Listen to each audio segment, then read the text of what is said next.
7장 학교 조직입니다. 여기서부터 또 나오는 내용도 지루하기 이로 말할 수 없이 이제 지루한 내용이고, 행정학 쪽 공부하는 사람들은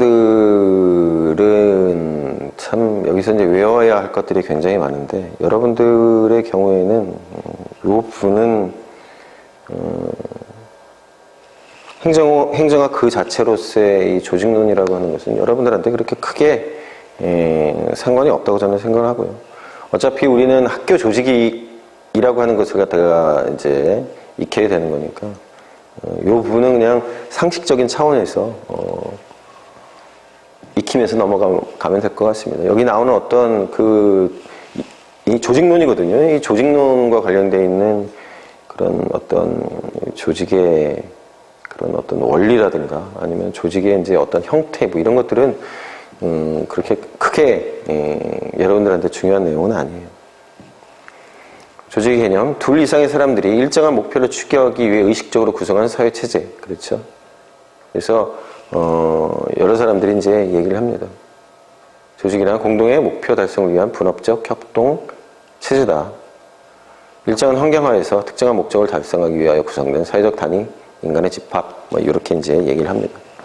그래서 조직의 특성을 보면 목표가 있어야 되겠죠. 구성원, 사람들이 있어야 되고 그 안에 분업 체제 나눠져 가지고 여러 사람들이 이제 맡고 있는 어떤 기능들, 역할들이라고 하는 게 있어야 되고, 환경, 조직을 둘러싼 이제 환경, 영향을 주고받고 하는 상호작용하는 환경이 있고, 그다음에 이제 기능이 있습니다. 자, 그래서 이걸 갖다가 이제 보통 우리 시스템이라고 얘기를 해요.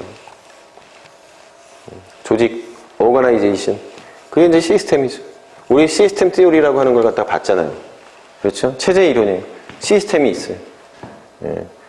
여기서 이제 추구하는 고울이 있어요. 목표가 있어요. 그렇죠? 이 시스템, 조직이라고 하는 것이 나아가고자 하는, 궁극적으로 하고자 하는, 돈을 많이 벌 것인가? 아니면은 아이들을 가르치는 조직인가? 고울이 있어요. 그 다음에 이 안에 수많은 사람들이 있죠. 구성원들이 있어요. 조직 구성원들이 있고. 이 구성원들한테는 맡겨져 있는 기본적으로 펑크션들이 있어요. 기능이 있어요. 물론 이 시스템이 가지고 있는, 조직이 가지고 있는 펑크션도 있지만 이 사람들한테 펑크션들이 주어져요. 예. 이 구성원들을 갖다가 우리 보통 이제 컴포넌트라고 해요. 요소, 이게 바로 이제 요소들이에요. 여기 바로 이제 구성원입니다. 그 다음에 이 시스템과 인터랙션을 하는 환경이라고 하는 게 있죠. 그래서 우리들이 이제 앞서서 봤었던 체제 이론이라고 하는 것이 그대로 이제 다 적용이 됩니다. 이 체제라고 하는 것이 여기도 적용되고 저기도 적용되고. 조직의 원리, 계층의 원리입니다. 하이어라키예요. 상하관계가 있죠. 여기 이제 나와 있는 사람들보다 이 사람이 더 권한이 많고, 그래서 이게 이제 하이라키가 이루어져. 조직이 권한과 책임의 정도에 따라서 직위가 수직적으로 서열화 등급화되어 있어요. 그 다음에 분업의 원리. 일이 나눠져 있습니다. 디비전 워크라고 되어 있잖아요. 디비전 워크. 직능별, 성질별로. 어떤 사람들한테 이제 업무를 분담시키고, 전문화의 원리. 각자의 전문적인 분야가 있는 거죠. 그래서 표준화, 단순화, 전문화를 촉진시켜요. 분업이라고 하는 게 그런 거 아닙니까? 일을 갖다가 보다 효율적으로 하기 위해서 나눠주는 거예요. 자기 전문 영역으로 작업 능력의 향상, 도구 및 기계의 발달, 업무 처리에 신속화를 가져온다. 하지만 일에 대한 흥미와 창의성을 잃게 만들고 너무 일을 갖다가 쪼개놓으면 구성원의 시야를 좁게 만들며 업무의 중복과 낭비, 책임 회피를 가져오는 문제가 있다.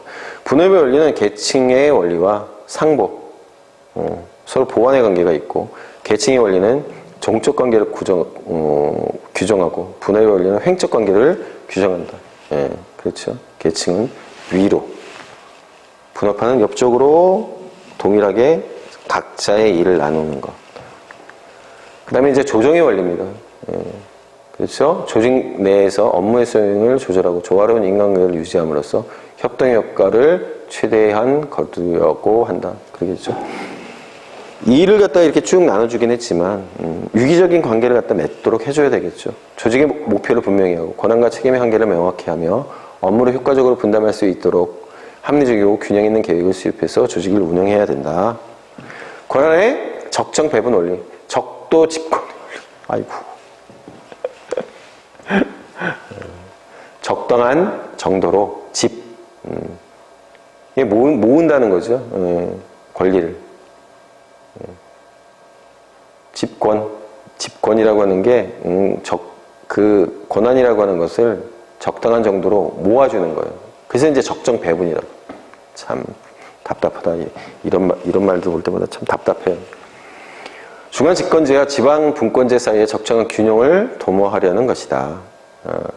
이제 중앙 집권제라고 하는 것은 중앙 부서에 이제 권한을 집중시켜가지고 능률화를 가져오는 거고. 하지만 획일주의와 전제주의의 위험성이 있고.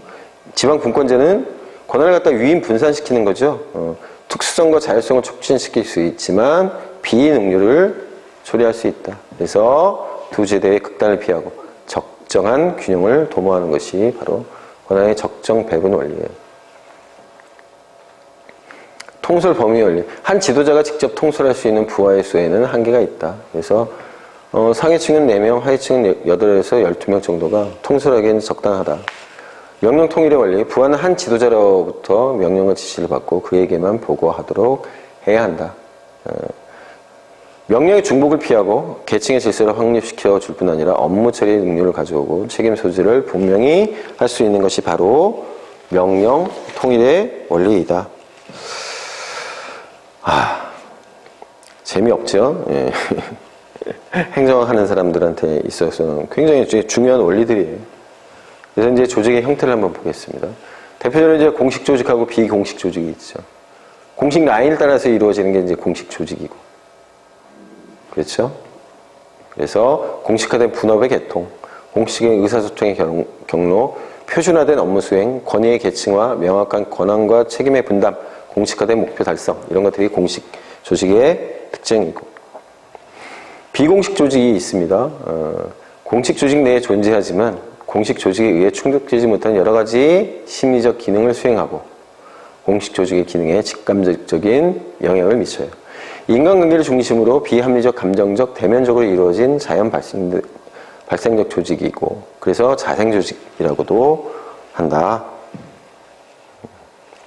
자, 비공식 조직에 이제 순기능과 역기능이 있습니다. 순기능, 자유로운 의사소통을 통해서 공식 조직의 불충분한 의사소통 기능을 활성화하는 작용을 하고 지도자에게 구성원에 대한 유익한 정보를 제공해 준다.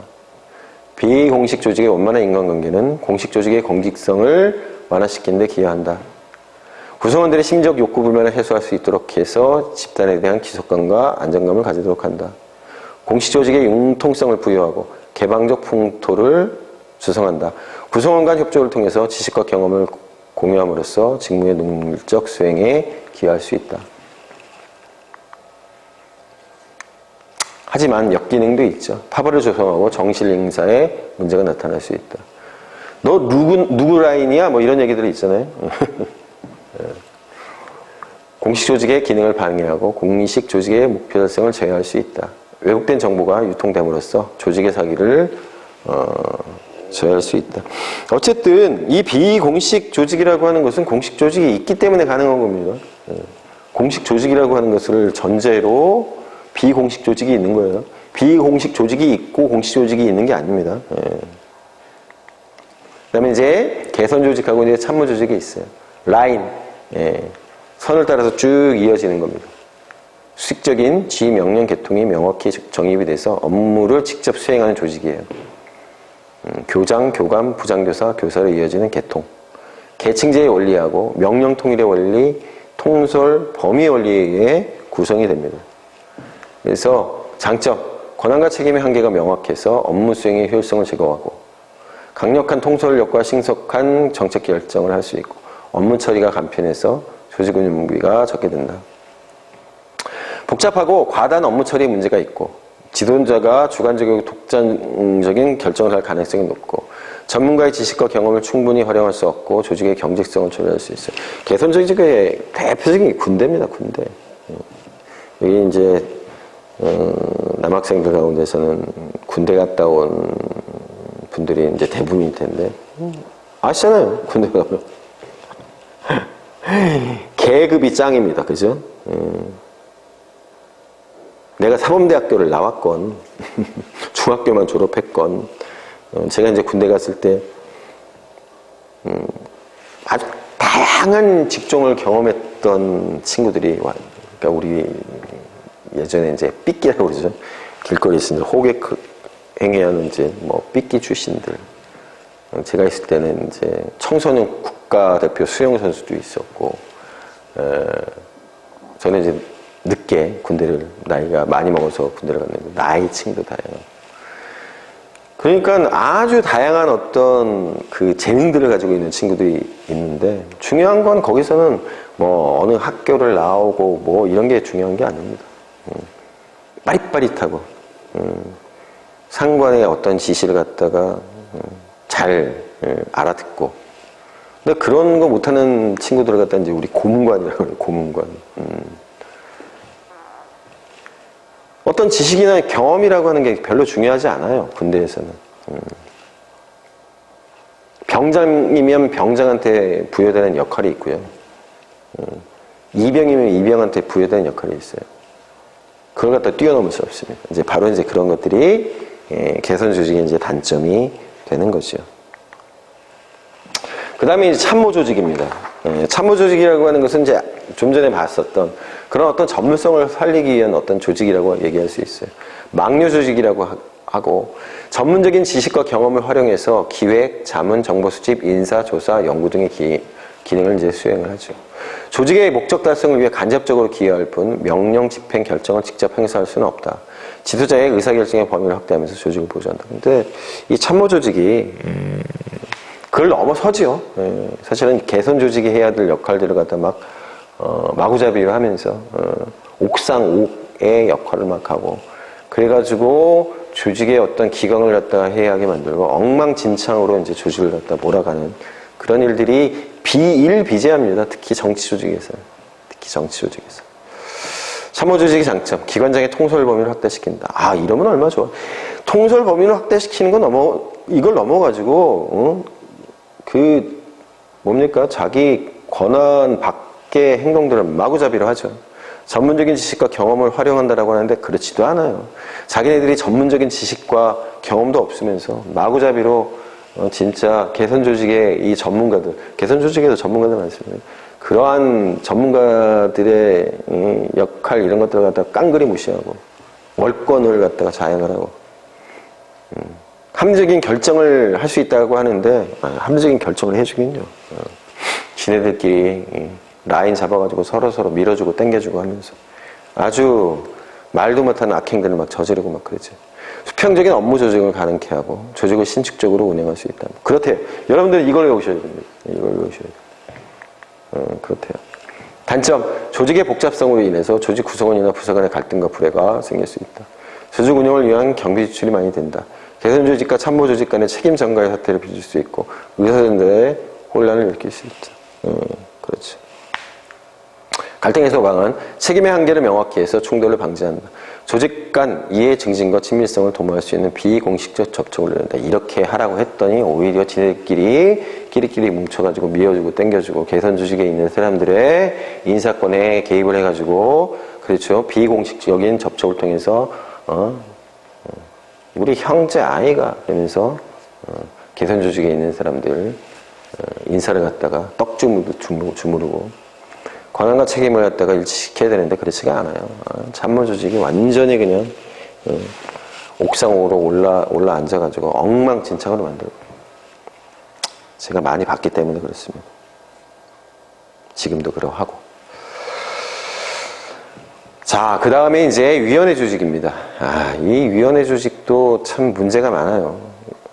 위원회는 당독제에 대응되는 개념이다. 1인이 아닌 복수가 참여해서 의사결정하는 조직이고 특정한 목적을 가지고 임명되거나 선거를 통해 선출된 위원으로 구성된 합의기관. 특수한 목적을 수행하는 조직이기 때문에 참여의 제한이 따르며 합의가 중요한 의미를 지닌다. 위원회는 제한된 안건에 대해 구성원들이 심의하고 합의하는 기능을 갖고 있다. 장점, 경험과 전문 지식을 가진 구성원들의 참여로 보다 합리적인 결정을 할 수 있다. 택도 없는 소리입니다. 택도 없는 소리. 여러 사람이 참여함으로써 보다 많은 사람의 만족과 지지를 얻을 수 있는 결정을 할 수 있다. 택도 없는 소리예요. 말 같지도 않은 소리예요. 개인의 편견이나 경솔한 결정을 억제하고 다수의 참여로 결정에서 신뢰성을 얻을 수 있다. 택도 없는 소리입니다. 그렇다고 알아주세요. 의사결정에 안정성과 지속성을 두고 대화나 토의를 통하여 이견을 조정하면서 민족성 확보에 도움이 된다. 택도 없는 소리입니다. 정말 택도 없는 소리. 대부분 다 이 위원회에 들어가는 사람들이 여러분들 가르치는 교수님들이거든요. 물어보세요. 이런 장점이 있는지. 택도 없는 소리라고 할 겁니다. 단점, 많은 사람이 참여함으로 일이 지연되고 책임 전가하는 셈에서 그럼요. 지나치게 독립적일 경우 업무의 통합성이 져야 된다. 뭐 이거는 잘 모르겠어요. 이런 경우가 있는지도 잘 모르겠어요. 독립적인 경우. 위원회 업무 처리에 시간이 너무 많이 걸리고 재정적 난무 요소부터. 그럼요. 돈만 빨아먹는 그 하마 같은 존재예요. 위원회 소집이 어렵고 개인의 책임감을 약화시킬 수 있다. 그렇죠. 책임 전가하기 바쁘고요. 위원회 결정이 최선의 안이 아닌 타협안이 되기 쉽다. 타협안만 되면 좋게요? 만들어진 안건 자체도 우스꽝스러운 것도 많고, 말 같지도 않은 이상한 결정도 많이 하고, 참모 조직, 특히나 우리나라에서는 참모 조직에, 참모 조직을 위한 이상한, 그 안건들 만들어가지고, 그런 것들의 어떤, 정당성, 타당성이나 부여한 희한한 조직들이 많습니다. 저는 이 위원회 극구 반대합니다. 극구 반대예요. 교수님들의 푼돈이나 안겨주고 교수님들의 이상한 허울 좋은 그런 감투나 안겨주는 위원회 저는 필요 없다고 봐요. 정말로 필요 없다고 봐요. 특히나 우리나라의 경우에는 특히나 더 그렇습니다. 저는 너무나 실망들을 너무나 많이 해서. 자, 그 다음에 이제 보조조직이 있습니다. 개선조직의 기능을 부분적으로 심화 보조하는 조직이에요. 그래서 참모조직이 조직 내에서 보조활동을 하는데 반해서 주로 외곽에서 보조활동을 한다. 그래서 개선조직의 주요 시책에 관여하지 않는 연구소, 학교 행정실, 국정교과서, 주식회사 등이 이제 이에 해당된다. 이름 바뀌었을 텐데, 이 국정교과서, 주식회사가 아직도 이렇게 이름이 있나? 예전에는 국정교과서 주식회사가 보조조직에 속한다고 얘기했고, 시험 문제는 이제 곧잘 나왔던 겁니다. 객관식에서. 그래서 이제 조직의 유형이 있습니다.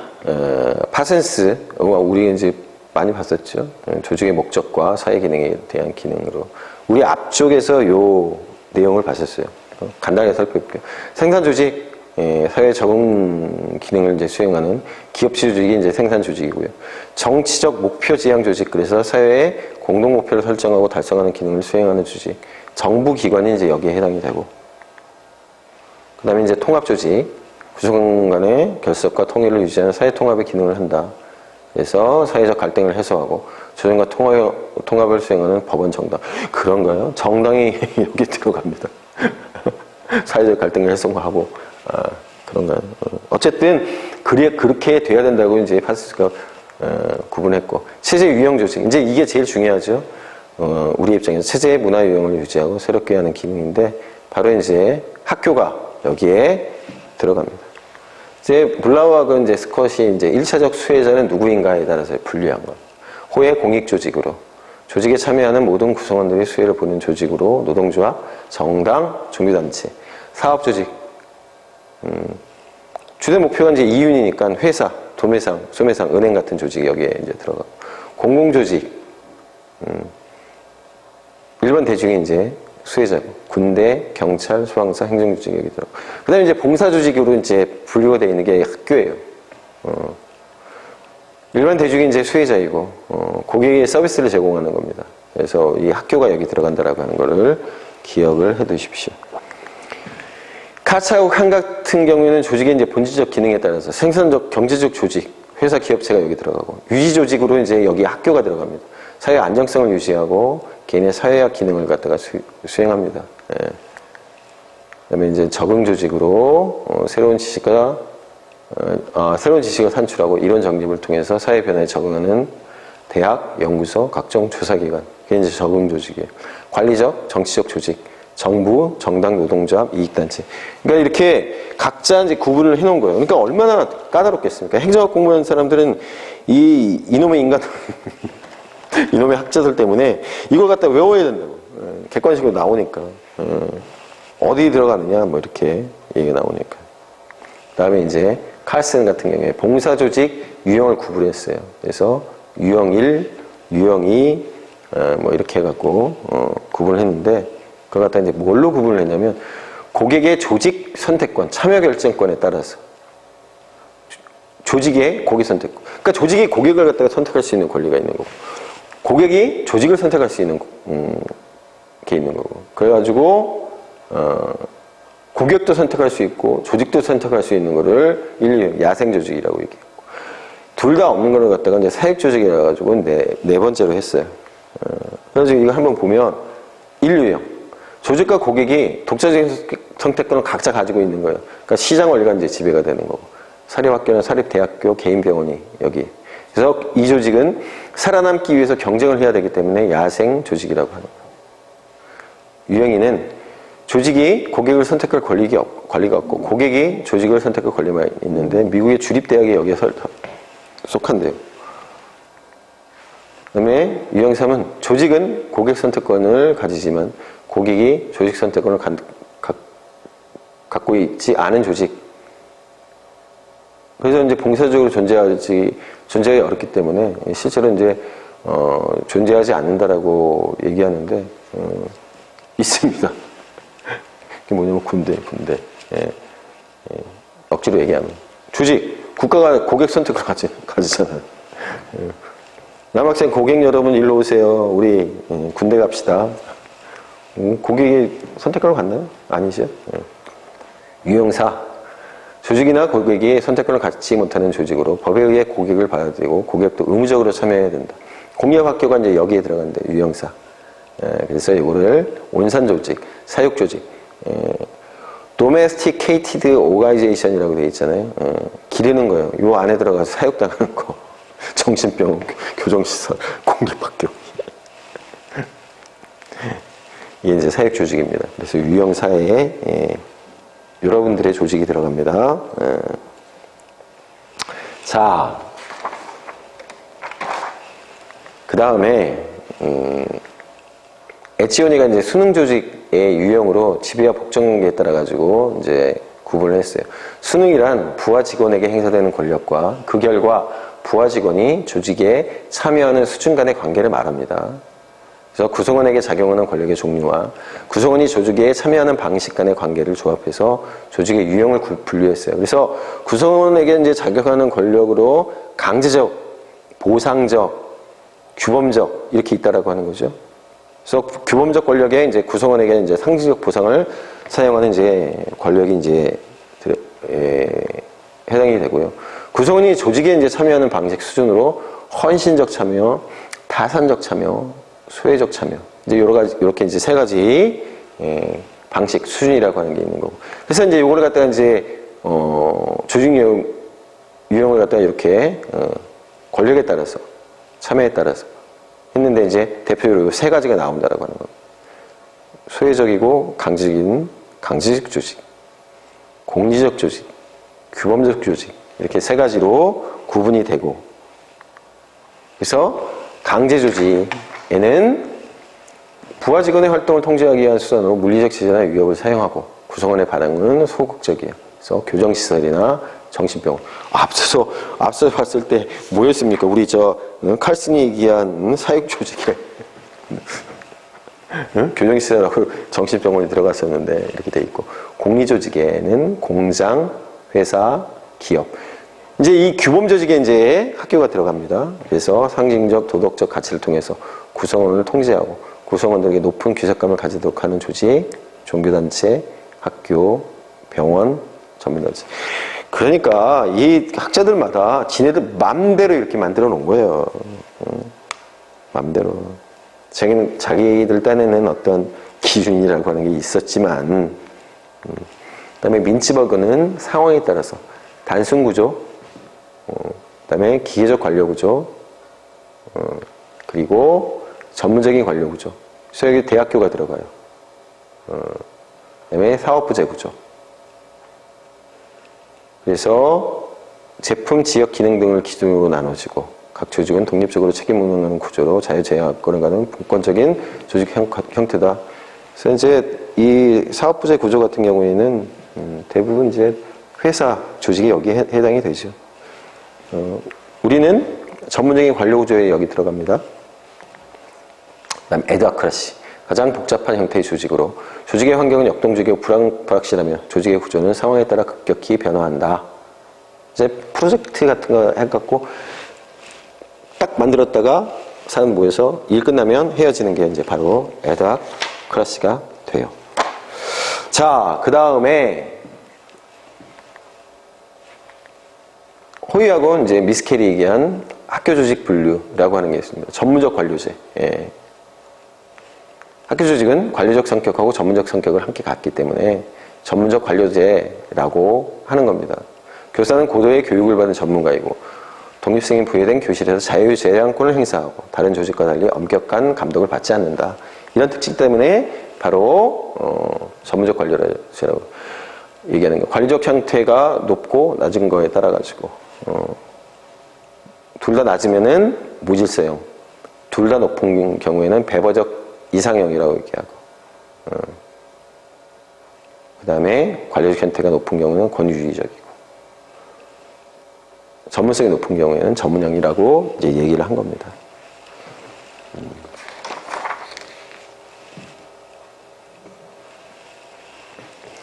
자, 그래서 이렇게 이제 네 가지로 나눠서 이제 배버적 이상형이라고 하는 게 이제 제일 좋은 거라고도 얘기할 수 있고 뭐 아니라고도 할 수 있는 건데 어쨌든 요 배버적 이상형이라고 하는 게 전문적 관료제라고 얘기했으니까 우리한테 이제 해당되는 얘기가 되겠죠.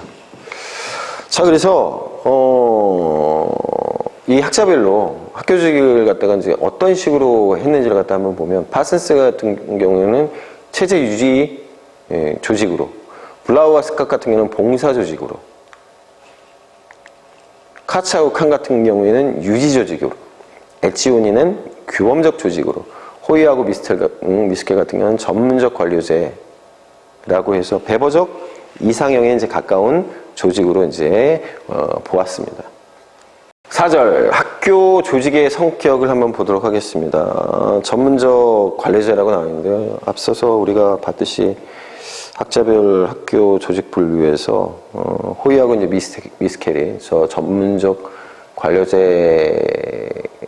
이제 얘기를 했고, 이것도 이제 우리 앞쪽에서 살펴본 바 있습니다. 이 전문적 관료제라고 하는 특징에 대해서. 그래서 학교 조직은 관료적 성격하고 전문적 성격을 모두 가지고 있는 이중 구조고, 학교는 분업화된 관료적 성격을 가지고 있지만 그 일을 수행하기 위해서는 전문성을 필요로 한다. 학교로 움직이는 행정은 관료적 성격이지만 교사들이 학생을 가르치는 교육은 전문적인 성격을 갖는다. 네 번째로, 교사들이 맡아 다루는 과목들은 분업적인 것이어서 관료적 성격이지만 수업에 대해서는 교사의 자율성이 요구되는 전문적인 성격을 갖는다. 뭐 이렇게 이제 얘기를 하고 있지요. 자, 그래서 관료적 특성을 보면 교무 분장 조직, 그래요. 계층화의 성격을 갖는데 교장, 교감, 부장교사, 교사로 이어지는 이런 업무, 분화. 그리고 이제 교사 자격증 제도. 그래서 규정을 통한 이제 행동 규제가 이제 많이 있습니다. 복무 지침도 있고 내기도 있고 엄플럼도 있고. 사람들이 눈도 있죠. 교사세요? 왜 이러면서 영경 서열 중심의 이제 승진 제도라고 하는 게 이제 적용이 되고 신분과 정년이 보장이 되고 이제 이런 것들이 이제 관료적 특성이고, 전문적 특성은 교사는 교수 학습 활동에 있어서 자율성을 보장을 받죠. 그다음에 학생 지도에 있어서 교장의 지시를 받지 않습니다. 그렇죠. 예전보다는 훨씬 더 그러한 측면이 있고. 근데 여전히 여러분들 학교 가면 눈치 많이 보게 됩니다.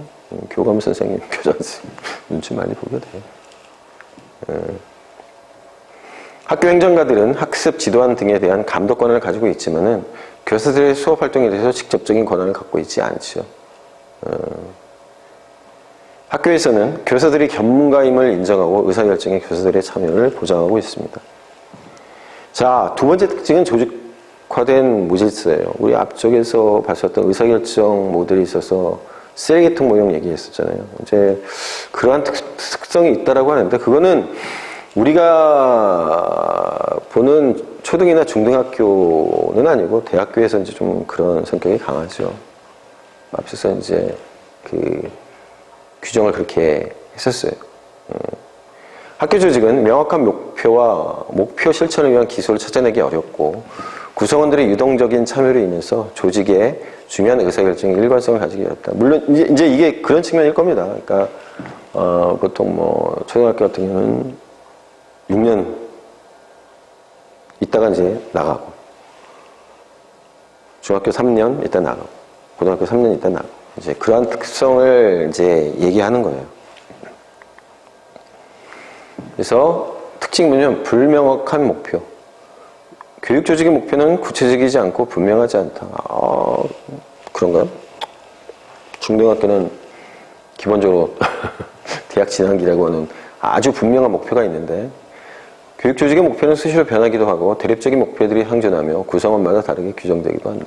근데 이거는 대학에서 해당되는 거고 우리 초중등학교는 그렇지는 않죠. 불분명한 과학적 기술의 적용, 학교 운영의 기술이나 교수 학습의 기술이 명확하지 않다. 초등학교나 중학교는 명확합니다. 대학교는 그렇지 않아도 어떤 방법과 자료를 활용하여 학습자들을 올바르게 이끌 수 있을지에 대해 교육 담당자 간에 합의된 견해가 없다. 대충 우리 교육과정을 통해 가지고 합의된 것들이 있는데 여튼 지금 나오는 내용은 대학교에 좀 더 적합한 말이라고 할 수 있고요. 유동적 참여, 구성원들의 참여가 유동적이고 간헐적이다. 교사, 행정가, 학생은 일정 기간 학교에 머물다 떠나며 학부모와 지역사회 관계자도 필요시에만 참여한다. 이제 이런 특징이 이제 있긴 합니다. 유동적 참여. 그 다음에 이제 이완 결합체예요. 와에게 이제 주장했는데 느슨하게 결합된 조직이다. 서로 연결은 되어 있으나 각자가 독자성을 유지하면서 어느 정도 분리되어 있는 모습으로 조직의 구성원들이 서로 독립성과 자율성을 지닌 채 연결되어 있는 경우 최소한의 상호 의존성을 갖고 결합이 되어 있다. 학교의 경우 교사가 교수 학습 활동에 자율권을 지니고 있는 반면에 교육행정가는 교사를 통제할 위치에 있지 못하기 때문에 이완 조직의 성격을 갖는다. 이렇게 얘기를 해요. 학교 조직은 모든 참여 주체들 간 상호 신뢰가 이루어져야 한다는 것을 전제로 한다. 학교를 이완 결합 체제로 보는 것은 조직화된 무질서 조직의 세 가지 특징에 조직과 환경의 상호작용 관계를 중시하는 개방체제적 관점을 결합한 것이다. 이제 이렇게 얘기를 합니다. 그래서 캠벨하고 코벨리하고 나이스 트렌드가 이 특징에 대해서 얘기를 했어요. 환경 변화에 적응하기 위해 학교 조직의 이질적인 요소들이 공존하는 것을 허용한다. 그래서 각 부서 및 학년 조직의 국지적 적용을 허용한다. 학교 구성원들에게 더 많은 자유재량과 자기 결정권을 부여한다. 학교 조직 내의 한 부분에 장애가 발생해도 다른 부서에 영향을 미치지 않는다. 외부에 새로운 정보를 신속하게 받아들인다. 기발한 해결책의 개발을 장려한다. 그런가? 이건 잘 모르겠네. 다른 부분에 영향을 주지 않는 한 체제의 일부분이 분리되는 것을 허용한다. 대학교에서 그러죠, 주로. 부서 간 조정을 위하여 적은 경비가 수요된다. 니네들 알아서 해. 그러니까는 굳이 간섭이 없으면 돈도 안 들어가는 겁니다. 그 다음에 네 번째로 이중조직, 이원적 구조다. 느슨한 결합 요인과 관리적 요인이 공존하는 조직, 그런 뜻이라는 거 하는 거예요. 수업 등과 관련해서는 느슨한 결합 구조를 가진 조직이고 행정 관리라는 측면에서 엄격한 결합 구조를 가진 조직이다. 학교에서 교사가 가진 지나친 독립성이 조직의 생산성과 효율성을 떨어뜨릴 수 있는 반면에 엄격한 경직성도 교사들의 사기를 떨어뜨려 과업성의 효과를 감소시킬 수 있다. 교육행정가는 느슨한 결합과 엄격한 결합의 단점을 극복하고 양 측면의 순기능을 최대한 확보할 수 있는 안목과 전략을 수립해야 된다. 당연한 말씀이고요.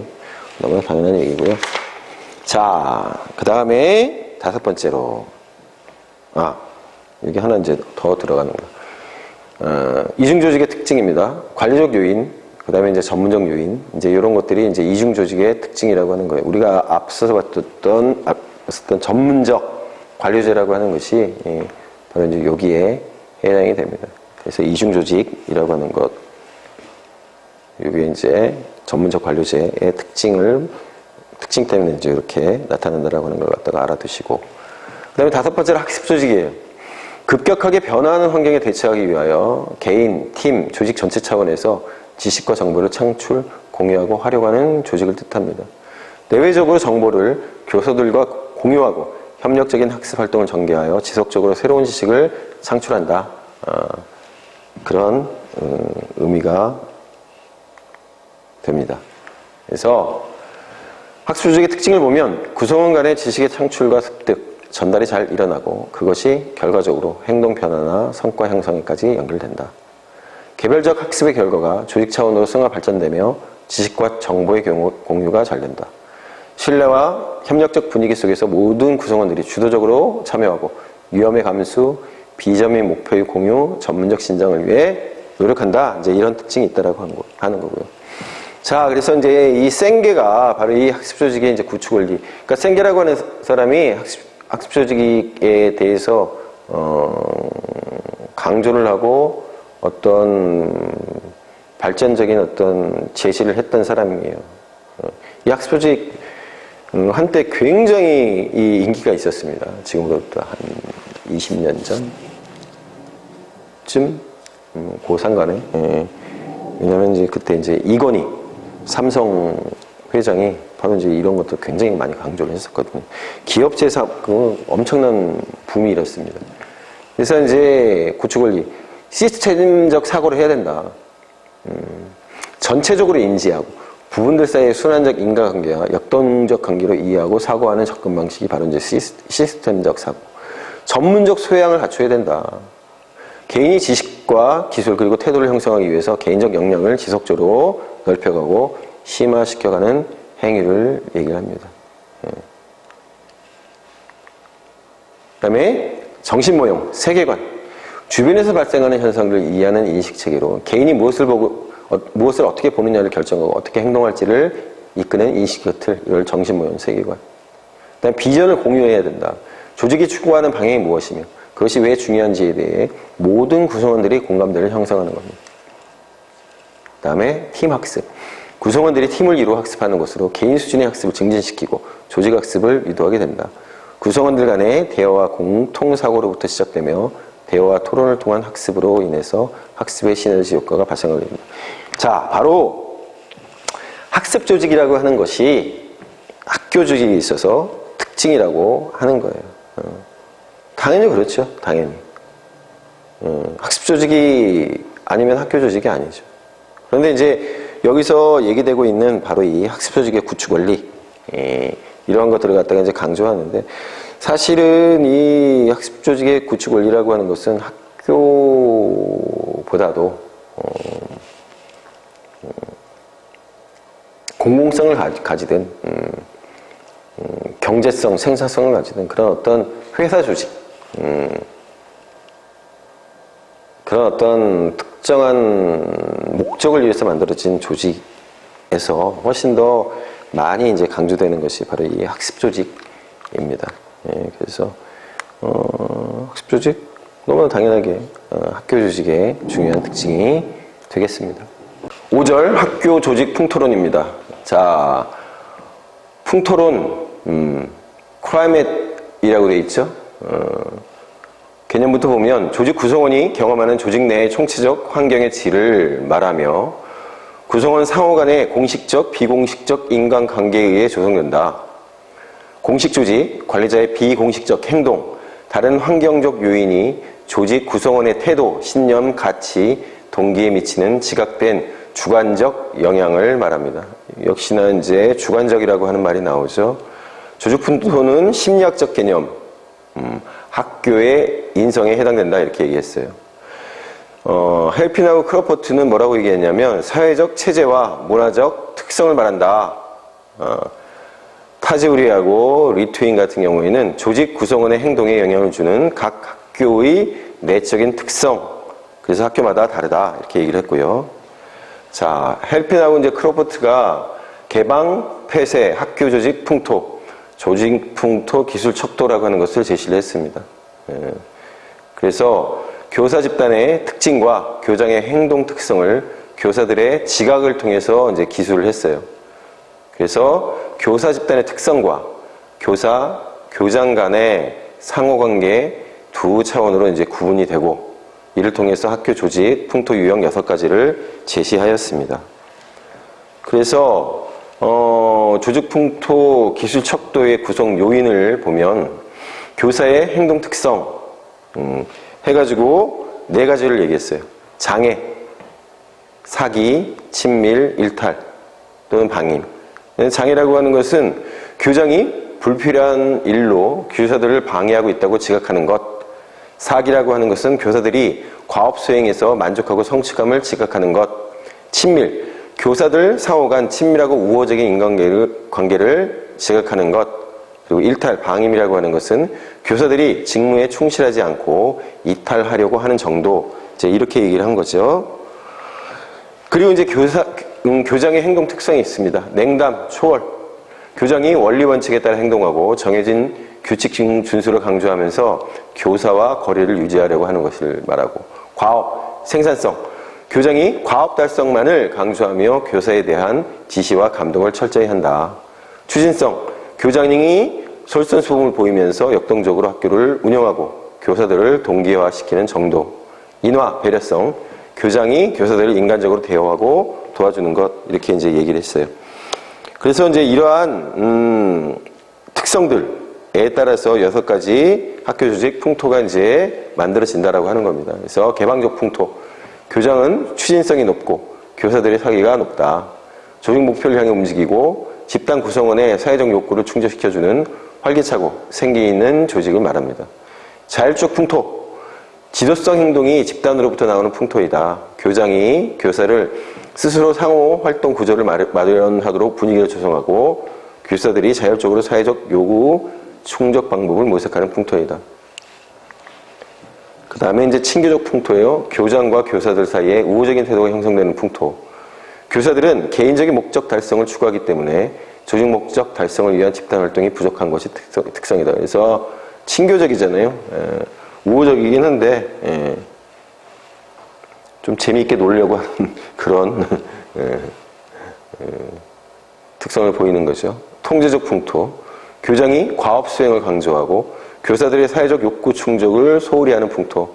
교장의 행동이 위압적, 지배적, 융통성이 없는 것이 특징이다. 그 다음에 간섭적 풍토. 교장이 독단적으로 운영하면서 공정성이 결여된다. 과업 성취나 욕구 충족 면에서 부적당한 풍토로 교사들에게 과업만을 강조한다. 폐쇄적 풍토. 이탈 요인이 가장 높고 상호 무관심하며 추진성과 사기가 낮은 풍토이다. 교사들은 최소한의 반응을 하며 단순히 일하는 신용을 낸다. 뭐 이 정도까지 가지는 않겠죠. 학교인데. 그리고 이제 교장이 뭐 얼마나 교사들한테 간섭을 하겠습니까? 개정된 초등학교용 조직풍토 기술척도라고 하는 게 있어요. 그래서 초등학교 교사들과 학교장의 행동에 대해 검사하는 도구입니다. 그래서 헬핀과 이제 크로포트의 학교적 풍토론의 문제점을 보완한 것이고, 그래서 교사 행동의 이제 특성을 살펴보면 이제 3가지로 나타나는데, 협동적, 단체적 행동. 교사들 간에 이루어지는 개방적이고 전문적인 상호작용의 정도로 교사들은 학교에 대해서 자부심을 가지고 동료와 같이 일하는 것을 즐거워합니다. 교사들은 매사에 열성적이고 수용적이며 동료의 전문적인 능력에 대해 서로 존중을 하는 것이에요. 친밀한 행동. 교사 상호 간 연대의식이 강하고 응집력이 높다. 교사들끼리 서로 잘 알고 정기적으로 모임도 가지며 도움을 주고받는다. 방관적, 일탈적 행동이란 전문적인 활동에 대한 열의와 관심이 부족하고 시간을 헛되이 보내며 집단 노력에 있어서 비생산적이다. 공동의 목표의식이 부족하고 교사들 간에 조성된 소외감과 격리감이 크다. 그리고 이제 교장 행동 특성도 이제 3가지로 나타나는데, 지원적 행동. 교사에게 높은 관심을 보이면서 교사들의 제안에 귀를 기울이고 수용하려고 합니다. 교사들에게 칭찬을 자주 하고 비판을 건설적인 입장에서 다룹니다. 교사들의 전문적인 능력을 존중하고 교사 개인에게 인간적 관심을 나타내는 게 이제 특징이에요. 그 다음에 이제 지시적 행동.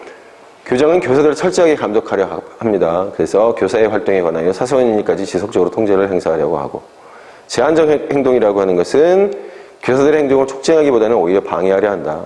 교사들의 수업을 방해할 수 있는 서류 작성, 회의 참석, 일상 업무를 수행하도록 요구한다. 이렇게 이제 세 가지씩을 갖다가 묶어가지고 수정된 학교 조직 풍토 네 가지를 제시를 했어요. 그래서 먼저 이제 요거를 먼저 보죠. 그래서 교장 행동이 개방적인가 폐쇄적인가, 교사 행동이 개방적인가 폐쇄적인가에 따라서 이렇게 개방적, 참여적, 일탈적, 폐쇄적 이렇게 네 가지로 나온다는 거예요. 개방적 풍토, 교사들 내부에서만 뿐만 아니라 교사와 교장 간에 서로 협동하고 존중합니다. 교장의 높은 지원, 낮은 지시, 낮은 제한적 행동의 특징을 보이고, 교사들은 높은 전문적 관계, 높은 친밀도, 낮은 방관적 행동의 특징을 보입니다. 참여적 풍토, 몰입 풍토인데요. 교장의 비효과적인 통제 방식이 있지만 교사들은 높은 전문적인 성과를 보입니다. 교장은 높은 지시, 낮은 지원, 높은 제한적 행동을 보이고, 교사들은 교장의 행동에 관계없이 높은 전문적 행동, 높은 친밀도, 높은 참여를 보입니다.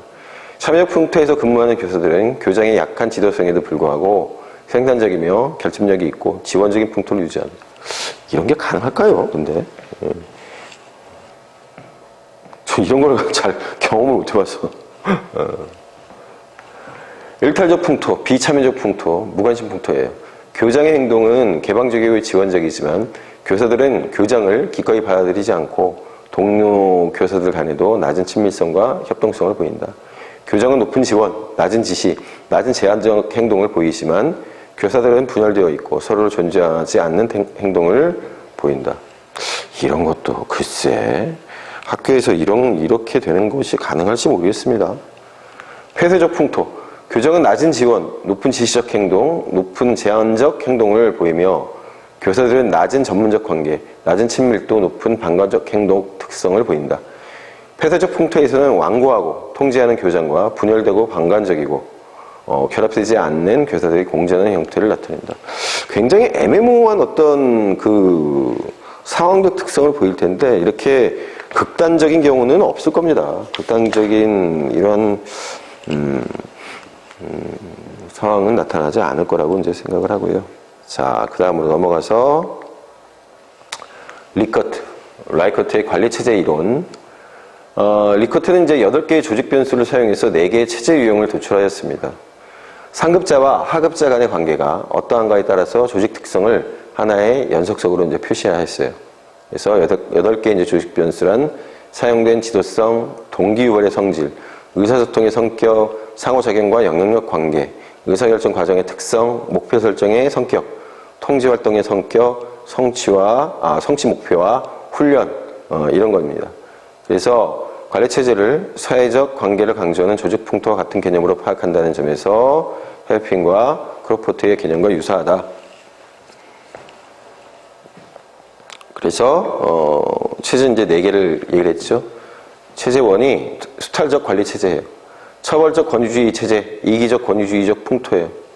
지도자와 구성원 사이에 신뢰감이 적어서 서로 지지하지 않습니다. 의사소통은 하향적이고 의사결정은 지도자에 의해 일방적으로 이루어진다. 낮은 성취 목표를 가지고 있고 협동 시기에 적고 많은 갈등 요인을 가진 불합리한 풍토. 온정적 권위주의 체제, 가부장적 권위주의 체제, 자선적 권위주의적 풍토입니다. 관리자가 구성원들에게 자비를 베푸는 식으로 신뢰감을 가지고 있죠. 체제 1보다 다소 향상된 것이지만 체제 1의 기본 특성을 가지고 있다. 체제 3은 자문적 관리 체제예요. 상담적 체제의 협의적 풍토라고 하고 민주적인 방향으로 발전된 것으로 학교를 전문 조직으로 개발시키려는 실질적인 노력을 합니다. 그래서 관리자는 구성원들을 상당히 중요한 존재로 인식하지만 완전히 신뢰하지는 않는다. 목표 달성이나 자아 실현을 최대화하는 데 미흡하지만 최소한 만족을 느끼며 목표를 추구할 수 있는 풍토이다. 그다음에 네 번째, 참여적 관리 체제예요. 참가적 체제, 참여적 풍토, 관리자가 구성원을 전적으로 신뢰합니다. 지지적 지도성, 동기화된 구성원, 의사결정의 분단, 원만한 인간관계, 높은 성취 목표 등이 특징입니다. 그냥 쭉 보시면서 상식적으로 그냥 이해하시면 돼요. 자, 그리고 이제 다섯 번째, 마일즈의 조직 건강론입니다. 조직이 자체 유지 능력을 가지고 환경과 역동적인 상호작용을 통해서 구성원의 사기를 진작시키고 생산성을 제고할 수 있는 능력, 이렇게 얘기하죠. 조직의 최적 상태이고 최적 기능을 말합니다. 베니스는 조직의 환경에 대한 적응성, 정체감, 현실, 검증 능력, 이렇게 이제 정의를 했고요. 홀림스는 조직의 건강을 측정하는 조직 건강 질문지를 개발을 했어요. 그래서 조직 건강의 이제 요인으로 세 가지를 얘기를 했는데, 과업 달성 요인, 목표에 대한 관심, 의사소통의 적절성, 권력의 적정한 분산, 조직 유지 요인, 인적 자원의 활용, 응집력, 사기, 성장 발전 요인, 혁신성, 자율성, 적응성, 문제 해결 능력, 이렇게 이제 요인을 갖다가 이제 제시를 했고요.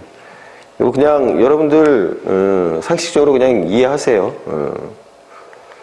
그다음 윌러와 이제 존스의 학교 풍토론을 보면, 교사가 학생을 통제하기 위해 사용하는 태도와 행위를 기준으로 학교 풍토를 설명하는 학생 통제 이데올로기론이다. 학생 통제 이념 설문지를 사용해서 이제 측정을 한다.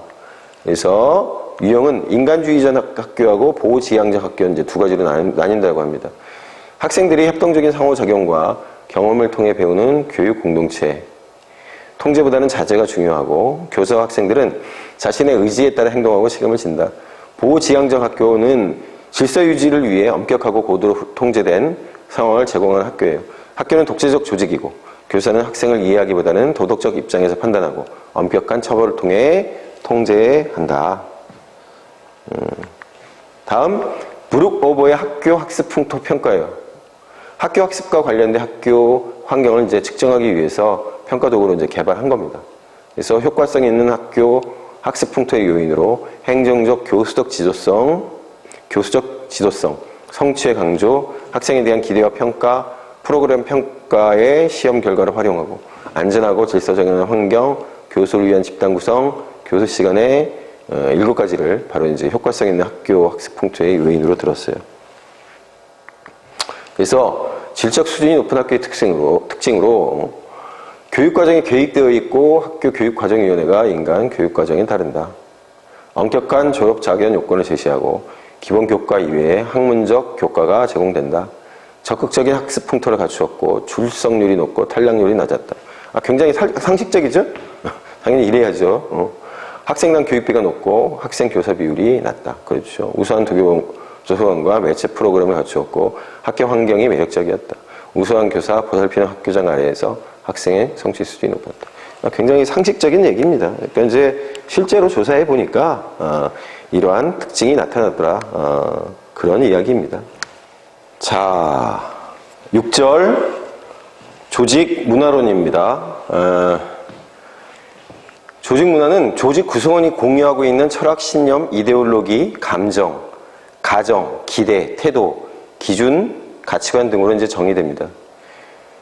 조직에서 개인과 집단의 행동을 규제하는 표준을 만들어내는 구성원이 공유하고 있는 신념과 기대의 형태를 뜻합니다. 조직 문화는 조직 풍토와 이제 일치하고, 조직 풍토가 심리학적인 개념인데 반해서 조직 문화는 사회학과 문화 인류학적인 개념입니다. 그래서 조직 풍토에서 공유된 지각을 강조하고, 조직 문화에서는 암묵적 가정, 공유된 가치관, 공유된 규범을 강조합니다. 자, 오우치는 조직 구성원들에게 조직의 기본 가치와 신념을 전달하는 상징, 의식, 신화, 이렇게 이제 정의를 했고, 서지오바니는 가치체계의 상징, 그리고 이러한 가치의 형상화를 내포하는 집단적 의미 공유, 사물과 의식화된 관행에 내재된 상징과 의미라고 이제 정의를 했습니다. 자, 그래서 호이하고 이제 미스켈이 학교 조직 문화의 이제 유형과 수준을 이제 얘기를 했는데, 공유된 규범으로서의 문화, 그래서 표면 수준, 구체 수준에서 이제 얘기하기를 규범이란 구성원의 행동에 영향을 주는 조직 내의 일반적인 기대를 의미하고 규범은 대화와 의뢰를 통해서 구성원에게 전달되고 구성원은 이를 통해 조직이 기대하는 바를 의식한다. 그래서 이제 예를 들어서 수업 시간에 떠들면 안 된다는 말은 학교의 학칙이나 규정에는 성문화되어 있지 않지만 모든 학생들은 수업 시간에 떠들어서는 안 된다는 기대 속에서 이제 행동을 하는 거죠. 자, 두 번째, 공유된 가치관으로서의 문화예요. 이제 중간 수준 이렇게 얘기하는 건데 구성원이 공유하는 가치관을 말한다. 공유된 가치관은 조직을 조직이 만드는 이제 기본적인 특성이고 가치관을 공유함으로써 구성원은 스스로를 조직의 일부로 느끼며 조직 생활의 참 의미를 알게 된다. 개방성, 진리, 협력, 친밀감 등이 이에 속하고 오우치가 중시한 문화입니다. 자, 세 번째는 묵시적 가정으로서의 문화예요. 심층 수준, 추상 수준. 심층적인 차원에서 문화를 묵시적 가정의 표현으로 보는 것이에요. 묵시적 가정은 인간과 인간 관계의 본성, 진리, 실제, 상황 등에 대한 추상적인 가정을 의미합니다. 이러한 가정은 구성원이 오랜 조직 생활을 통해 습득한 것으로 조직에서 아주 당연시하는 것입니다. 이를 해독하고 구체적인 문화의 형태로 실현한 것이 가치관과 규범이다. 이렇게 이제 얘기를 하죠. 그 다음, 스타인호프하고 이제 오웬스가 학교 문화 유형론을 얘기했어요. 2020학년도 이제 문제 나왔었죠. 이 기계문화. 가족문화, 학교를 가족이나 팀으로 이제 비유한 것이에요. 교사는 부모 또는 코치이고, 애정적이고, 협동적이고, 보호적인 학교를 말합니다. 기계문화, 학교를 기계로 비유한 것이에요. 교장은 기계공이고, 학교는 목표 달성을 위해 교사들을 이용하는 기계입니다. 다음에 이제 공연문화, 학교를 서커스 쇼 등을 시연하는 공연장으로 비유한 것이에요. 교장은 단장, 공연과 함께 청중인 학생들의 반응을 중요시합니다. 훌륭한 교장의 지도 아래 멋진 가르침을 전수하는 공연장이 학교라는 것이고 공포문화, 학교를 형무소 또는 밀폐된 공간으로 비유한 것입니다. 형무소장인 교장은 자신의 위치를 유지하기 위해 수단과 방법을 가리지 않는다. 마치 무슨 영화 속에 나오는 그렇죠.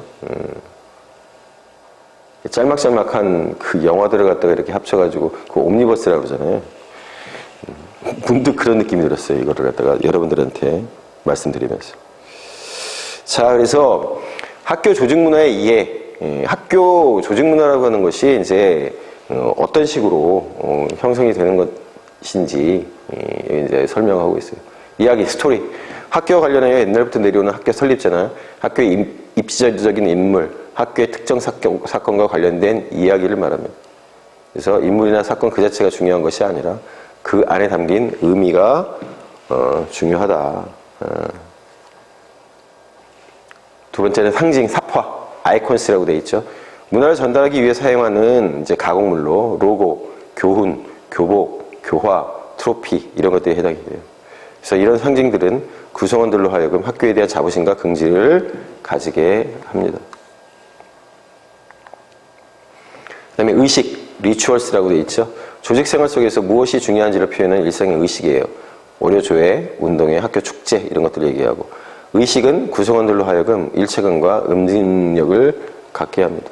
그래서 이 리추얼을 굉장히 많이 활용을 하죠. 대표적인 게 이제 종교예요, 종교. 종교에서 바로 이제 이러한 의식을 계속해서 이제 거행을 하고 그리고 이제 이야기가 있죠. 가령 기독교 같으면은 이제 예수의 탄생부터 시작해서 예수의 부활, 그리고 이제 그 마지막 만찬, 최후의 만찬 뭐 이런 것들이 이제 이야기로 되어 있고, 그다음에 아이콘들이 있죠. 십자가 같은 것들이 바로 이제 대표적인 상징 아이콘입니다. 그리고 이제 계속해서 성가 노래를 부르고 그게 이제 의식 속에서 이루어집니다. 우리가 이제 일요일마다 열리는 그런 어떤 예배 이런 것들이 전부 다 그런 거죠. 학교에 많습니다. 저도 이제 국사 교과서에서 국가 교과서에도 나오는 고등학교를 졸업을 했는데 고등학교, 대학교 전부 다 그렇구나. 어쨌든 그래가지고 거기서도 어마어마합니다. 어마어마해요. 정기적으로 다른 학교하고 맞붙어가지고 운동 경기도 하고 막. 저는 고등학교, 대학교 다 그랬어요. 고등학교, 대학교 다 그랬는데. 자, 그렇습니다. 그 다음에 이제 조직에 있어서 중요한 게 바로 이제 이 의사소통이죠. 의사소통. 의사소통이란 조직 구성원의 한 사람으로부터 다른 사람에게 정보와 의견이 전달되는 과정을 얘기합니다. 의사소통에는 관리, 대인관계, 정보처리, 의사결정 등이 포함되며 조직이 수행하는 핵심 기능이에요. 의사소통이라고 하는 게 없으면 기본적으로 조직이 달성하고자 하는 목표에 갈 수가 없어요. 네. 그렇죠? 학교에서 목표를 달성하기 위해서는 성공적인 의사소통에 따른 효율적인 정보 교환과 이를 통한 조직 구성원의 실천이 이제 중요합니다. 그래서 의사소통이 원활하게 이루어져야 학교의 목표가 조직 구성원에게 잘 알려질 수 있고 역동적인 의사소통의 과정을 통해서 구성원들은 자신의 행위를 조직하고 조정할 수 있게 되지요. 자, 그래서 의사소통의 이제 기능이라고 하는 것이 이제 쭉 나옵니다. 조정과 통제를 위한 수단, 그렇죠? 구성원의 행동을 일사불란하게 하고 질서를 확보하기 위한 수단입니다. 구성원의 직무에 관한 책임과 권한의 소재를 명확하게 이제 규정하게 하고 합리적인 의사소통의 수단이죠. 구성원이 조직의 의사결정 과정에 이제 참여하는 것이고 의사소통의 내용이 정확하고 정보의 질이 우수할 경우 의사결정의 수준을 높일 수 있다. 조직 통솔과 리더십의 발휘. 말을 해야지 사람들이 말을 알아듣고 뭔가를 갖다 하지 않겠어요? 사기 양양 및 동기 유발. 말 한마디로 이제 천냥빚을 갚는다. 이제 그런 말이 있잖아요. 이제 바로 그런 겁니다. 사기를 양양시키고 동기를 유발하는 데 있어서 의사소통이 중요한 역할을 한다.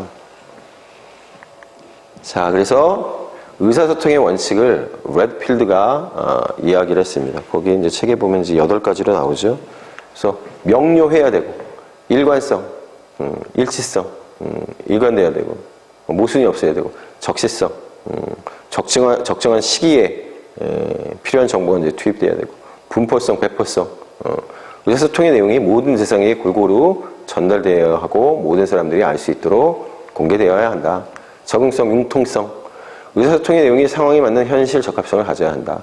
통일성, 그다음에 정량성, 적정성, 적당량의 정보가 전달되어야 돼요. 관심과 수용, 전달자가 전달자의 주의와 관심을 끌 수 있어야 하고 피전달자가 정보를 수용할 수 있어야 한다. 상식적인 얘기들입니다. 그래서 의사소통의 유형, 그래서 전달의 방향에 따라서 하향적 의사소통, 상의, 하달, 그렇죠? 위계 또는 명령 계통에 따라서 지시적인 의사소통이 되죠. 특정 업무를 지시하고 조직, 절차 및 실행에 대한 정보를 주며 부하의 업무 성과에 대해 언급하고 조직 목표를 주입하는 목적. 수직적 의사소통이죠. 그래서 하급자보다 상급자가 더 자유롭게 의사표시를 하고 상사에 대한 거부감이 있을 경우 의사소통이 왜곡, 오해, 무시될 가능성이 있다. 그 다음에 이제 상향적 의사소통이에요. 하위상달, 하급자 주도로 의사소통이 이루어지고 전달 방식은 보고, 내부 결제 등과 같은 공식적인 방식, 직원, 여론조사, 개별 면접, 인사상담, 제한제도, 건의함 제도 등과 같은 전달 방식이 있습니다. 장점은 쌍방적 의사소통을 가능하게 하고 하향적 의사소통의 문제점을 시정할 수 있게 하죠. 문제점은 상사의 질책을 피하고 상사를 즐겁게 하기 위해 좋지 않은 소식이나 반대 의견 등을 걸러내 전달하지 않으려는 선택적 여과 현상이 발생하기 쉽다.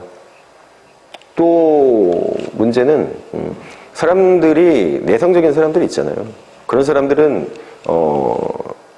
이런 상황 속에서 자기 의사를 갖다가 잘 얘기하지 않습니다. 굉장히 액티브하고 뭔가 그런 말주변이 좋은 사람들을 위주로 의사소통이 되기 쉬워요. 그래서 이제 마지막에 이제 선택적 여과 현상, 반대로 이제 딸랑이, 그런 사람들이 이제 주도할 가능성도 있어요. 수평적 의사소통, 상호작용적, 횡적, 측면적 의사소통. 그래서 위계 수준과 같은 부서 간에 이루어지는, 위계 수준이 같은 부서 간에 이루어지는 의사소통입니다. 조직 내에 동일 단위 또는 부서 사이의 활동을 조정하고 협력을 촉진시키는 데 도움을 주고 임무 조정, 문제 해결, 정보 공유, 갈등 해소 등에 유용하다. 사선적, 대각선적 의사소통. 조직 구조상 집단을 달리하는 사람들 사이의 의사소통이에요. 개선 조직의 한 부분과 참모 조직 사이에 일어나는 의사소통으로 이를 통해 개선 조직의 문제에 대한 참모의 조언을 들을 수 있게 됩니다. 그 다음에 5번째, 포도넝쿨 모형 의사소통. 비공식적 의사소통이에요. 친밀 관계, 학연, 지연 등 조직 내부의 인간적 접촉에 의해 자생적으로 형성되는 의사소통 체계입니다.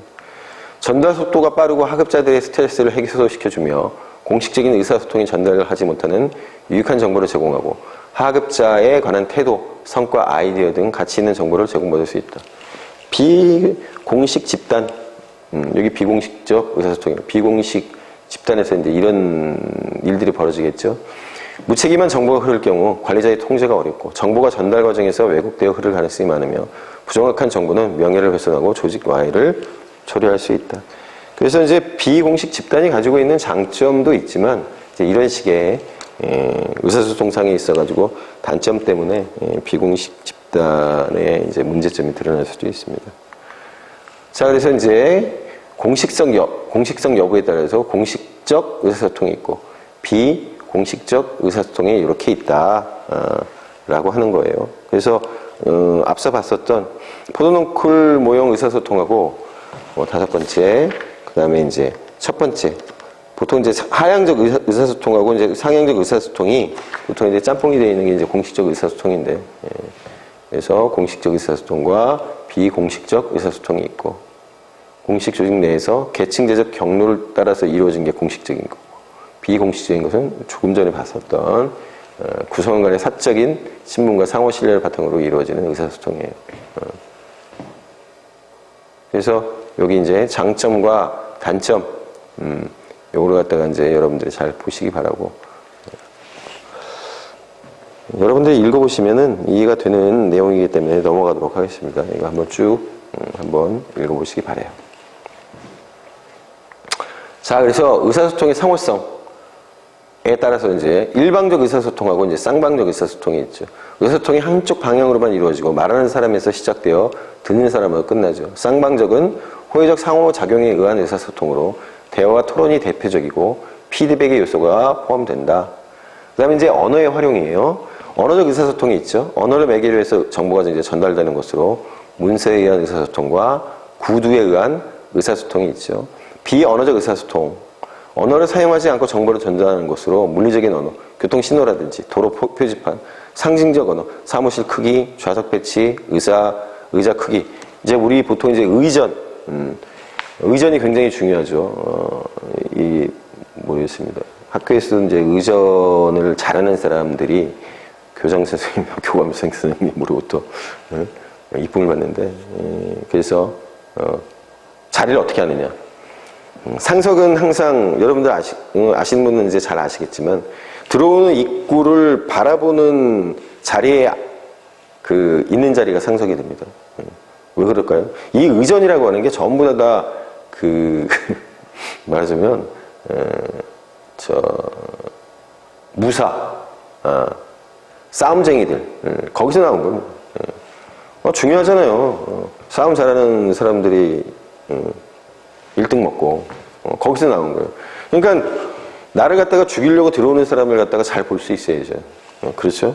그러니까 이제 그런 자리들이 이제 상석이 되고. 보통 이제 승용차를 타고 갈 때, 우리 일반적인 승용차를 타고 갈 때 운전사의 이쪽 사선 쪽, 그러니까 오른쪽 뒷자리가 상석이 되고 그렇습니다. 그런데 이제 군인들이 타는 군인 차량, 군인용 지프에 있어서 상석은 운전사 바로 옆자리가 상석이 됩니다. 왜? 총 쏘고 하는 걸 갖다 봐야 될 거 아니에요. 피해야 될 거 아닙니까? 하여튼 이제 그런 것들이 이제 바로 그렇습니다. 사무실 크기가 크면 사장님, 그것보다 작으면 부사장님. 신체적 언어, 자세, 얼굴 표정, 몸짓 등을 통한 의사소통 방법.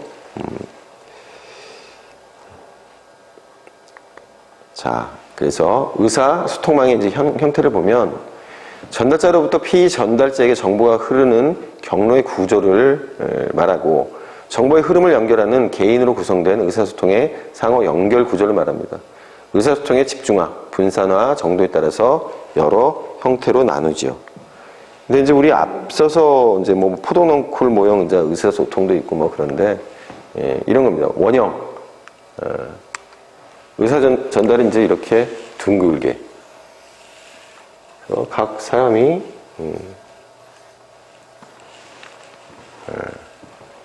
개방적인 의사소통. 근데 직선형. 전달자하고 피전달자가 이제 직선으로 연결된 형태고. Y형. 하나의 전달자가 2인에게, 반대로 2인의 전달자가 1인에게 이제 의사소통을 하는 거고요. 바퀴형. 1인의 전달자가 여러 사람에게 일방적으로 정보를 갖다가 전달하는 겁니다. 이게 이렇게 되고요. 전체 경로형, 별모형입니다. 모든 사람들과 종적, 횡적, 대각선으로 이제 연결되는 거고. 비공식적 의사소통에서 형성되는 의사소통망이에요. 별이 이렇죠.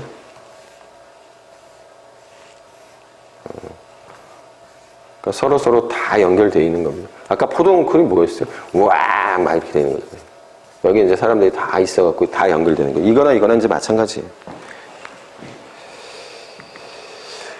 의사소통의 이제 효과성을 보면 집중형, 바퀴형이 직선형, Y형보다 이제 단순 과업 수행에 이제 보다 효과적이고, 분산형, 전체 경로형, 원형은 복잡한 과업 수행에 효과적이다.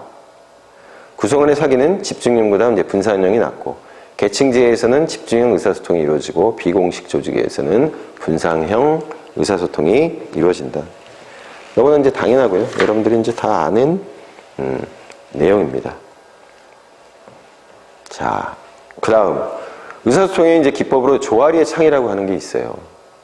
루프트와 잉햄에 의해서 이제 개발된 건데, 이 사람들의 이름, 앞쪽에 있는 이름, 앞쪽. 그러니까 말하자면 이제 자기네들 이름이죠. 그러니까 이 루프트하고 이제 잉햄이라고 하는 것은 자기 이제 성이니까 그 이름에서 이제 딴 거예요. 이 조아리라고 하는 말은.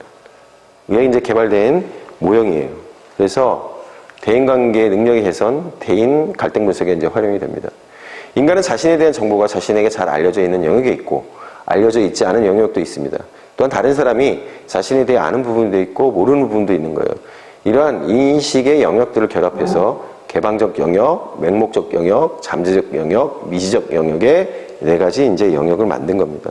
그래서 이렇게 되는 거예요. 자신이 아는 부분, 자신이 모르는 부분과 다른 사람이 아는 부분, 다른 사람이 모르는 부분. 그래서 자신이 아는 부분과 다른 사람이 아는 부분, 거기는 이제 열린 창, 개방적 영역이 되고요. 자신도 모르고 다른 사람도 몰라요. 미지의 창, 미지적 부분이 있는 거죠. 다른 사람은 아는데 나는 몰라요. 보이지 않는 창, 맹목적인 부분. 다른 사람이 모르는데 자신만 아는 거, 잠재적 부분, 숨겨진 창. 이렇게 이제 구분을 한 거예요. 그래서 이제 개방적 영역, 자신에 관한 정보가 자신이나 타인에게 잘 알려져 있는 부분이에요. 서로 잘 알고 개방적인 상호작용을 하기 때문에 효과적인 의사소통이 가능한 영역. 이와 같은 사람은 민주형이 되고, 자기를 노출시키고 피드백을 많이 받을 때 이 영역이 가까워진다. 맹목적 영역. 자신은 타인에게는 잘 알려져 있지만 자기 스스로는 잘 모르는 부분. 자신은 잘 알지 못하는 좋지 않은 버릇이나 습관, 행동 특성을 말합니다. 술 먹을 때 이렇게 되죠. 술집에서 술 많이 먹는 사람들. 예. 그리고 이제 고집 센 사람들은 이제 이런 거 잘 모른다 그래요. 타인으로부터 피드백을 받지 못하면 이 부분이 더 넓어져 효과적인 의사소통이 어려워진다. 의사소통에서 자신의 주장을 앞세우고 타인의 의견을 불신하며 비판하여 수용하지 않는 영역이에요. 이와 같은 사람은 독단형이 된다. 고집 센 사람들이 보통 이 맹목적 영역이 크죠. 그 다음에 잠재적 영역. 자신은 스스로를 잘 알지만 타인에게는 알려져 있지 않은 부분. 남에게 노출을 시키기를 꺼려하는 자신의 감정, 실수, 약점, 과거 경험. 타인이 취하는 자신에 대한 반응을 예측할 수 없기 때문에 타인에게 방어적 태도를 이제 취하는 걸 뜻해요. 이제 이게 과묵형이라고 얘기를 하죠. 저 사람은 뭔가 음습해.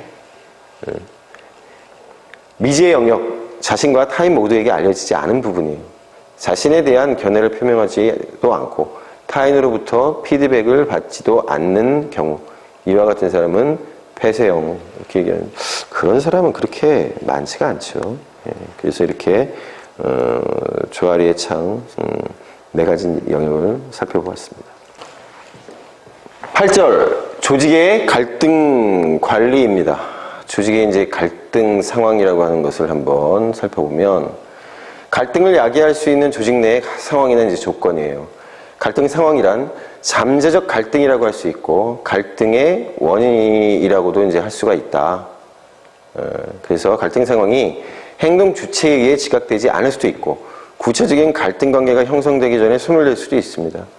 갈등 상황은 일종의 매개 변수가 될 수 있는데 갈등 상황은 갈등을 유발하거나 조직의 문제와 갈등 사이를 연결하는 조건이 될 수 있기 때문입니다. 예. 그래서 갈등의 이제 과정을 보면 갈등 상황, 갈등이 생겨나는 잠재적인 조건이 형성되는 단계예요. 그다음에 이제 지각을 하겠죠? 갈등 상황을 이제 지각하고 그 의미를 확인하는 단계. 의미 파악. 행동 주체가 갈등 상황의 지각에 따라 긴장, 불만, 적개심 등을 느끼고 갈등의 의미를 파악하는 단계입니다. 이제 갈등이 이제 표출이 되고, 그 다음에 이제 해소, 억압. 갈등이 해소되거나 억압되는 단계예요. 그러면서 이제 갈등에 이제 여파가 미치겠죠? 갈등의 영향 또는 여파가 남는 단계. 갈등이 잘 해소되어 갈등 발생 가능성이 줄거나 갈등의 원인이 제거되지 않아 새로운 갈등을 야기하게 되는 영향이 나타내는 단계가 바로 마지막 갈등의 여파가 되겠습니다. 자, 그래서 갈등은 이제 역기능만 있다고 이제 생각을 많이 하지만 이제 순기능도 있다고 하는 거예요. 조직의 유익한 갈등, 건설적 갈등, 순기능적 갈등은 조직이 추구하는 목표나 가치를 지지하거나 촉진하는 결과를 가져오는 갈등이다. 조직의 해로운 갈등, 파괴적 갈등, 역기능적 갈등은 조직이 추구하는 목표나 가치를 해치는 결과를 가져오는 갈등이다. 순기능적 갈등과 역기능적 갈등은 뚜렷하게 구분할 수 있는 것은 아니고 시간의 흐름에 따라 변동될 수 있다. 이제 그렇게 얘기를 합니다. 자, 그래서 순기능을 한번 보면 갈등은 어디에 문제가 있는지에 대한 정보를 제공해요. 문제 상황을 갖다가 알 수 있게 해주는 거죠. 갈등은 조직으로 하여금 갈등을 관리하고 방지할 수 있는 방법을 배우게 하고 행동 주체의 정체성을 인식하도록 돕고 자기 반성의 기회를 제공합니다. 갈등이라고 하는 것은 조직 구성원으로 하여금 정체된 사고방식에서 벗어나 능동적인 행동을 하게 하는 활력소가 될 수 있습니다. 갈등은 현재와 미래의 자원 배분에 변화를 가져와 조직을 혁신으로 이끌 수가 있고 순기능적 갈등은 정치적 사고방식, 부적절한 의사결정, 조직의 침체, 획일주의를 타파하고 민주주의, 다양성, 창조, 성장, 자기 실현을 가져올 수 있습니다. 갈등은 변화를 수용할 여지를 만들고 새로운 화합의 계기를 만듭니다. 우리가 이제 사실은 이제 미세먼지, 예전에 황사라고 그랬죠. 보면 이제 황사가 날아왔어요. 몽골에 있는 모래먼지가 날아왔어요.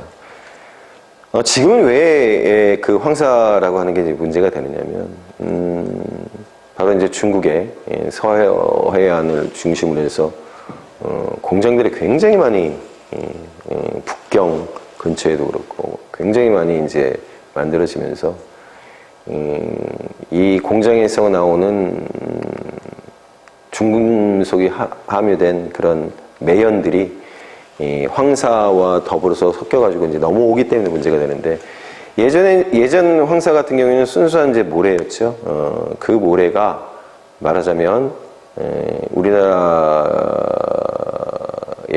그 토질이 산성인데 그 산성을 중화시켜주는 알칼성이라고 하는 거예요. 그래서 그 황사라고 하는 게 도움이 됐다라고 하죠. 태풍이라고 하는 게 이제 항상 그러니까 큰 문제를 일으키면 그렇지만 사실은 우리가 알고 있는 적조라든지 녹조라든지 하는 그런 바닷물이 이제 뜨거워지면서 만들어지는 그런 문제들을 태풍이 이제 바다를 뒤집어 놓잖아요. 그래가지고 그런 적재나 녹조를 갖다가 없애는데 도움이 되고. 그래서 우리가 이제 생각을 할 때 그런 어떤 문제 상황이라고 하는 것이 반드시 나쁜 영향만 끼치는 게 아니라 의외의 순기능이라고 하는 게 있다라고 하는 겁니다. 우리는 이제 부부싸움을 안 하면 좋다라고 생각을 하잖아요. 그래가지고 싸움을 하지 않고 항상 웃으면서 보내는 것 같지만 그렇지 않아요. 잘 사는 부부들도 싸웁니다. 왜냐면 서로 다른 사람이 만났잖아요. 근데 평온해 보이면서 쭉 살아가다가 느닷없이 나이 60대 가지고 이제 여성분이, 이제 일본에서 그런 일들이 많이 벌어지는데 갑자기 이혼하자고 하면서 이혼 소송을 제기해요. 왜냐면 그 여성은 참아왔던 거예요. 겉으로는 평온해 보이지만 남자의 일방적인 요구를 갖다가 묵묵히 들어만 줬던 거예요. 그건 분명히 문제가 있는 거죠. 예, 바로 이제 그런 겁니다. 역기능, 갈등이 오래될 경우 정서적으로 신체적으로 해로움을 가져온다. 갈등은 목표 달성에 필요한 시간과 자원을 낭비한다. 개인들의 갈등으로 조직이 희생될 수 있고 조직 구성원의 사기를 떨어뜨리고 조직의 목표를 성취하는 데 필요한 협동적 노력을 좌절시키는 이제 역기능이 있습니다. 그래서 이제 갈등이 이제 물론 이제 순기능이 있지만 역기능이 더 강하죠. 그래서 이제 그런 갈등이 벌어졌을 때 관리를 하는 이제 전략이 필요한 겁니다. 그래서 이제 기본적 전략은 갈등의 출처나 갈등 상황을 근본적으로 병화시키지 않고 일부 요인에 수정을 가함으로써 사람들이 그에 대응하도록 만드는 전략이 이제 첫 번째 전략. 두 번째는 조직을 구성하는 일부 요인의 교체 또는 새로운 요인의 추가, 기본 구조의 개편 등 조직상의 배열을 적극적으로 변동시켜서 갈등 상황을 제거하는 것이에요. 세 번째 전략은 뭐냐면 조직을 위해서 순기능적이라고 판단되는 갈등을 조성하는 거지. 보통 이제 우리가 많이 써온 전략은 이제 두 번째 전략이죠. 두 번째 전략을 많이 쓰고. 세 번째 전략이 이제 새로운 관점에 있어서의 갈등 관리 전략이 돼요. 그 다음에 이제 그 의미들을 살펴보면 전략 1과 전략 2는 넓은 의미의 갈등 해소 전략이 되고 전략 1은 미온적이고 현상 유지적인 전략이고 전략 2는 적극적이고 변동 유발적인 전략이에요. 갈등이 나타내는 구체적인 모습은 다양하기 때문에 갈등 관리 전략도 이제 다양하게 됩니다. 성공적인 갈등 관리를 위해서는 구체적인 상황에 맞게 관리 기법을 세분화해서 이제 활용을 해야 된다. 당연한 얘기고요. 그래서 이제 갈등의 이제 처리 방안입니다. 토마스가 이제 갈등 처리 방안에 대해서 이제 얘기를 했는데 조직 내의 갈등을 처리하는 방식이 크게 협조성과 독단성 두 차원으로 구분하고 이 두 차원을 결합해서 5가지 해결 방안을 제시했습니다. 협조성이란 갈등 상대의 만족을 추구하는 정도, 독단성이란 자신의 만족을 추구하는 정도, 이제 이렇게 얘기를 되죠. 그래서 이제 이 5가지를 갖다가 이제 살펴보도록 하겠습니다. 경쟁형, 일방을 희생시키고 갈등을 해소하는 형. 그래서 win, lose approach가 되죠. 경쟁형이 적절한 상황, 신속한 결정이 요구되는 긴급한 상황이든지 중요한 사항이지만 인기가 없는 조치가 이제 요구되는 경우 조직의 성장에 매우 중요한 문제일 때 어쩔 수 없이 눈물을 머금고 이러한 형태를 이제 취하게 되는 거예요. 회피형, 갈등이 없었던 것처럼 행동하여 이를 의도적으로 피하는 방법이에요. 회피형이 이제 적합할 때가 있다. 쟁점이 사소한 것일 때, 문제의 근본적인 해결에 들어가는 비용이 효과보다 클 때, 다른 문제가 해결되면 자연스럽게 해결될 수 있는 하위 갈등일 때, 사태를 진정시키고자 할 때. 자, 세 번째는 이제 수용형, 동조형입니다. 자신의 욕구 충족은 포기하더라도 상대방의 갈등이 해소되도록 노력하는 방법이에요. 수용형이 적합한 때는 자기가 잘못한 것을 알았을 때, 보다 중요한 문제를 위해 좋은 관계를 유지해야 할 때, 조화와 안정이 특히 중요할 때, 패배가 불가피하여 손실을 극소화해야 할 때. 사실 이제 요 마지막 거가 이제 많이들 어렵습니다. 저런 경우가 어렵죠. 타협형, 양자가 조금씩 양보하여 절충안을 찾으려는 방법이에요. 이 방법은 양쪽이 다 손해를 보기 때문에 앙금이 남아 다른 갈등의 원인이 될 수도 있습니다. 타협형에 적합한 상황, 복잡한 문제에 대한 일시적 해결책을 얻고자 할 때, 당사자들의 주장이 서로 대치되어 있을 때, 목표 달성에 따른 잠재적인 문제가 클 때. 마지막으로는 협력형입니다. 양쪽이 다 만족할 수 있는 갈등 해소책을 적극적으로 찾는 방법이에요. 윈윈 어프로치죠. 협력형이 적합한 상황, 합의와 헌신이 필요할 때, 양자 모두에게 중요한 사안이어서 통합적인 해결책만이 수용될 수 있을 때, 관계 증진에 장애가 되는 감정을 다뤄야 할 때, 학습하는 것이 목표일 때. 협력형이 이제 제일 중요하고요. 어찌됐든 이 갈등이라고 하는 것이 이성적인 것보다는 감정적인 것일 경우가 굉장히 많습니다. 제가 이제 텔레비전에서 봤는데, 이쪽 집이 있고, 또 다른 쪽에 집이 있는데, 이쪽에 있는 분이 이쪽 집에 들어가는 통로를 갖다 막아버렸어요. 막아도 됐어요. 왜? 그 통로 같은 경우에는 원래 이제 이쪽에 저로해서 오른쪽에 사는 사람의 원래 땅인데 여태까지는 그대로 쫓기를 내가지고 그거를 갖다 이제 이용하게끔 해줬던 거예요. 그런데 이쪽에 살고 있는 분이 이쪽에 계신 분이 못 들어오도록 급작스럽게 이제 길을 막았던 이유가 10만 원 때문에 10만 원 때문에.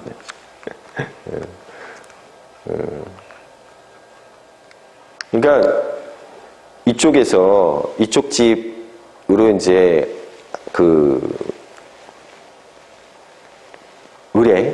양해를 구하고 예전부터 그렇게 살아오긴 했었지만은 어느 날 어떤 일로 해서 돈이 10만 원을 갖다가 이제 줘야 되는 상황이었는데 이 사람은 그냥 그거를 갖다가 무심히 지나가 버린 거예요. 이쪽 왼쪽에 있었던 분이. 그래서 이제 언제쯤은 주겠지라고 생각했는데 그 돈 10만 원을 안 주니까 오른쪽에 계셨던 분이 열이 받은 거예요. 그래서 느닷없이 이쪽 길을 갖다가 막아버린 거예요. 근데 그 막느라고 돈 들어간 게 100만 원 넘게 들어갔어. 그 돈 10만 원 때문에. 근데 이쪽 양반도 그런 상황이 됐으면, 무슨 일인지 좀 알아보고 그랬어야 되는데, 그리고 이제 돈 10만 원, 한 10만 원 더, 보태서 20만 원 주면서, 미안하다. 그래야 되는데, 이쪽에 계신 분도, 왼쪽에 계신 분도, 이제 저걸 한 거예요. 그냥. 그깟 10만 원 갖고 치사하게, 그래, 좋아, 법대로 이렇게 된 거예요.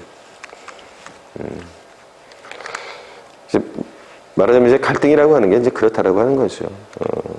말 한마디로 이제 천냥빚을 갚을 수 있는 상황이, 말